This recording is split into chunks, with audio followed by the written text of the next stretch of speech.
welcome back to my YouTube channel. So for today's video, mga tuta sa northern part of Cebu, to share our blessings by distributing relief goods to the victims of the earthquake.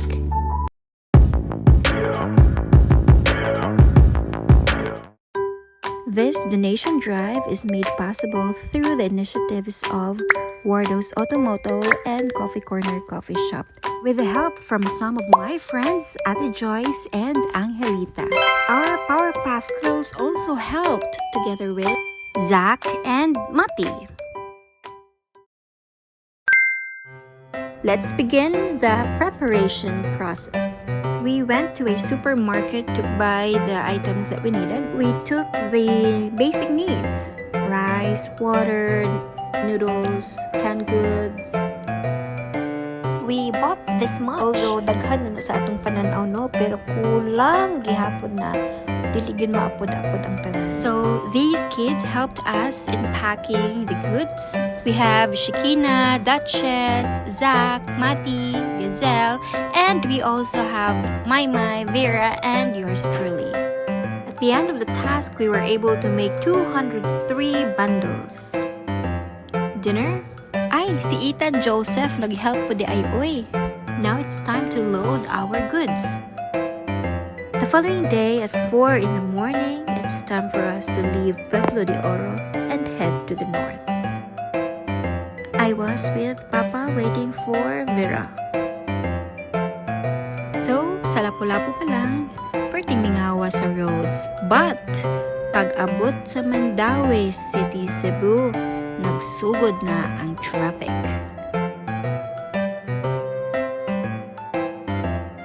So, in this car, there are 3 people. Ako, si Vera, ug si Maymay. And sa Pika's car, kana siya, there are also 3 guys. Ug pag-abot na mo sa SM Consolacion, bumper to bumper na gyud ang traffic. For now, let me be quiet and just enjoy the video.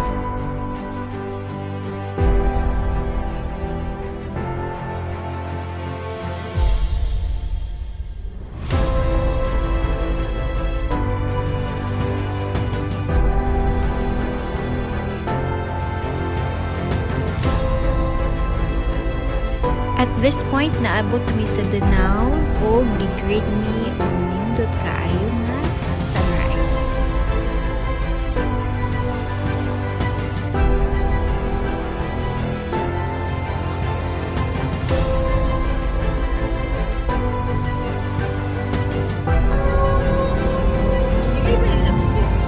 Deliver na kay Philippine Plug.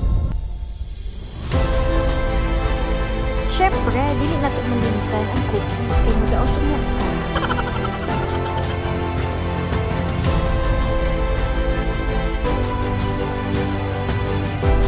Now, the team decided to have a quick stop to have breakfast.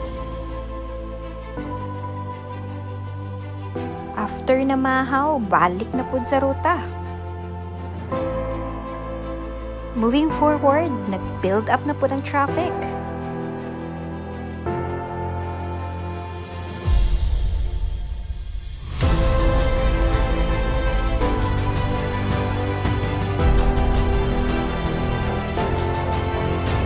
Landslide.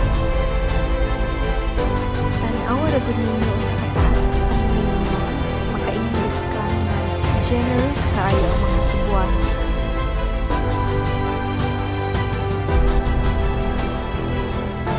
Pag-abot nila sa sugod, nagsugod na ang mga landslide, ang mga tao nga nagadaog placards asking for help.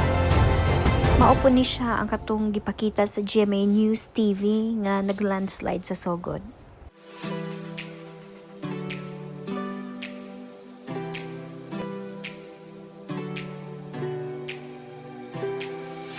Here, daghan na gyud kayo mga bata ug mga adults nag-hold og mga placards asking for help. Ug kay ba mo say funny? They are looking for Cindy Cinco. Kinsa man na si Cindy Cinco? Si Cindy Cinco di ay isa ni siya kasikat nga vlogger known as the Burkat. Yeah. And then, daghan kay nangay og help sa iyaha. So imagine, nangita sila ni Cindy Cinco, wala sila nangita ni Baby M. Ayaw, di ma. So, if you want to watch or to see unsay nahitabo sa northern part of Cebu, let me show you through this series of video clips. So, dili na lang ako ipangkat ha.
after dropping our third batch of goodies, the team decided to have lunch.